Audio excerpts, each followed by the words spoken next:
সমস্যাটা ঠিক কোথায় হলো? এই জাগমা গানে মহাকাল ভৈরব সংস্কৃত শব্দের উল্লেখ, এখানেই কি সমস্যা হয়ে গেল এই মেহবুবদের?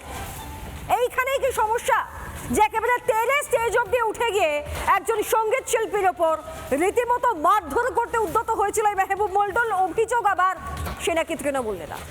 এই বিষয়ে বিজেপি শুরু থেকেই প্রতিবাদ করেছে। বিজেপি মুখপাত্র তথা বিজেপি নেতা শঙ্কুদেব পণ্ডা তিনি সাংবাদিকদের মুখোমুখিও হন এবং আজকে ভগবানপুরে তারা প্রতিবাদও জানায়, বিক্ষোভ মিছিল করে জমায়েত করে, কারণ তাদের অভিযোগ পুলিশও পদক্ষেপ নেয়নি, ওসি পদক্ষেপ নিতে চায়নি, ওসি নাকি ছুটিতে চলে গিয়েছে। কেন?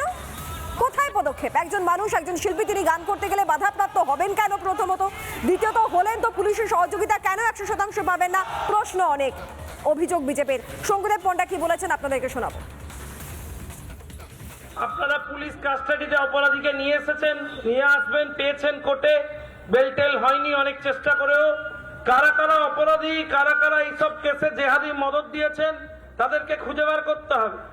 আর আমি নির্দিষ্ট করে বলবো যে আমাদের এমএলএ সাহেব এখানে একটু আগেই বলেছেন যে এই মাননীয় ওসির বিরুদ্ধে এর আগেও একাধিকবার অভিযোগ উঠেছে, ফলে ডিপার্টমেন্টাল এনকোয়ারি দিয়ে হাই ওয়াশ করলে হবে না। আপনারা অসস্তম্ভ নিয়ে ডিউটি করেন, তৃণমূলের প্রতীক নিয়ে নন। আমাদের রাজ্যের বিরোধী দলনেতা শুভেন্দু অধিকারী স্পষ্ট করে দিয়েছেন যে প্রত্যেকটা হিসাব লেখা থাকছে, উত্তর দিতে হবে।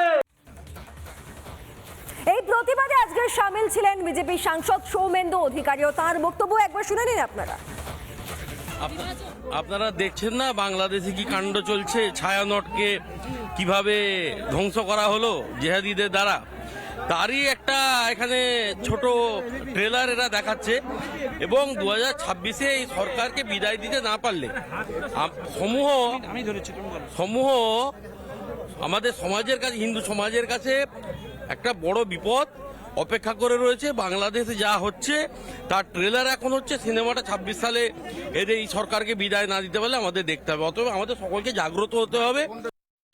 নানা ধরনের কন্টেন্ট দেখার জন্য লাইক করুন, শেয়ার করুন আমাদের ফেসবুক পেজ, সাবস্ক্রাইব করুন আমাদের ইউটিউব চ্যানেল।